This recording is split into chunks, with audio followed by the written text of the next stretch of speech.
দেখাবো গোলমরিচ চিকেন। তো আমি নুন, টক দই আর গোলমরিচ একটু রসুন বাটা দিয়ে আমি চিকেনটা ম্যারিনেট করে রেখেছি। এবারে এখানে আছে রসুন বাটা, তারপরে এখানে আছে পেঁয়াজ বাটা, এখানে আছে আদা বাটা আর কাঁচা লঙ্কা। আর আমি কড়াতে বাটার দিয়েছি।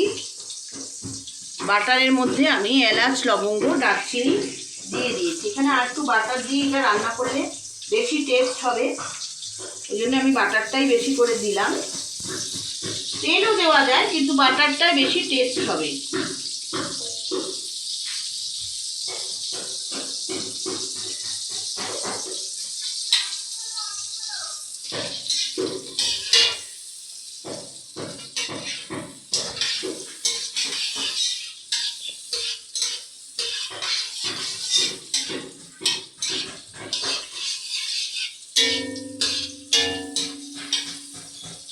আমি এর মধ্যে পেঁয়াজ বাটা দেব।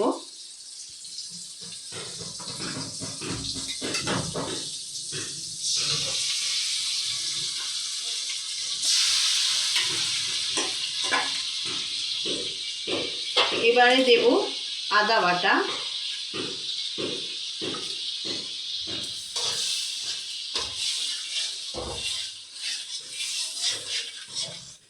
এটা একটু ভাজা ভাজা হবে।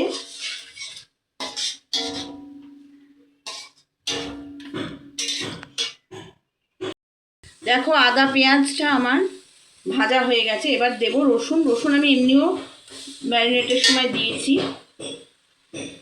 এবার এটা ভেজে নেব। দেখো আমার মশলাগুলো ভাজা হয়ে গেছে। এবারে আমি ম্যারিনেট করা চিকেনটা এর মধ্যে দিয়ে দেব।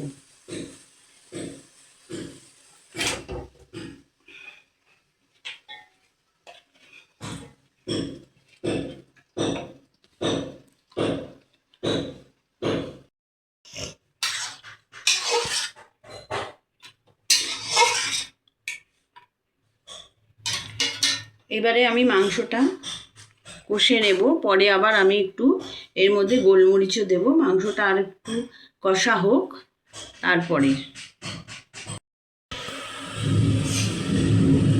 দেখো আমার গোলমরিচ চিকেনটা রান্না হয়ে গেছে। আমি এখন একটু বাটার দিয়ে দিলাম নামাবার আগে। নামাবার আগে আমি এর মধ্যে একটু বাটার দিয়ে দিলাম। বাটারটা দিলে বেশি টেস্ট হয় তেলের থেকে। আমার এটা মোটামুটি রান্নাই হয়ে গেছে। এটা ভাত, রুটি, পরোটা সব কিছুর সাথেই ভালো লাগবে। আমি এবার আরেকটু নামাবার আগে গোলমরিচ দেব।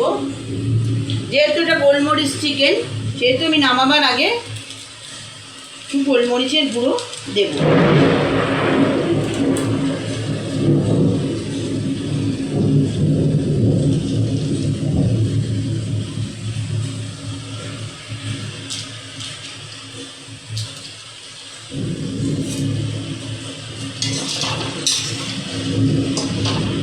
এটা একটু কাই হবে,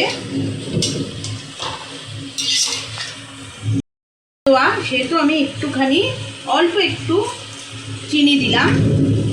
এখানে গুঁড়ো দেওয়া যায়, তো আমি চিনি দিলাম। আর লাস্টে দেব আমার তৈরি হয়ে গেছে গোলমরিচ চিকেন। দেব কাঁচা লঙ্কা আর দেব ধনেপাতা।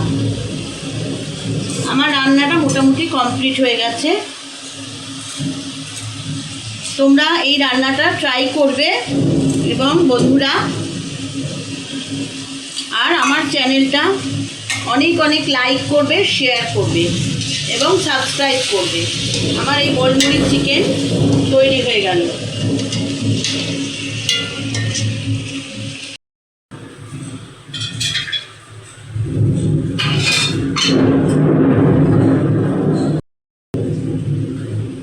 আমি ওপর দিয়ে একটু দুধের সর দিয়ে দিলাম। আমার মোটামুটি চিকেনটা রেডি হয়ে গেল। এটা তোমরা ট্রাই করবে, অনেক অনেক সাবস্ক্রাইব করবে আমার চ্যানেল এবং শেয়ার করবে। আমি এর মধ্যে একটু শেষে ঘি দিয়ে দিলাম, টেস্টের জন্য একটুখানি ঘি দিয়ে দিলাম। এটা ভাত, রুটি, পরোটা, পোলাও সব কিছুর সাথেই ভালো লাগবে।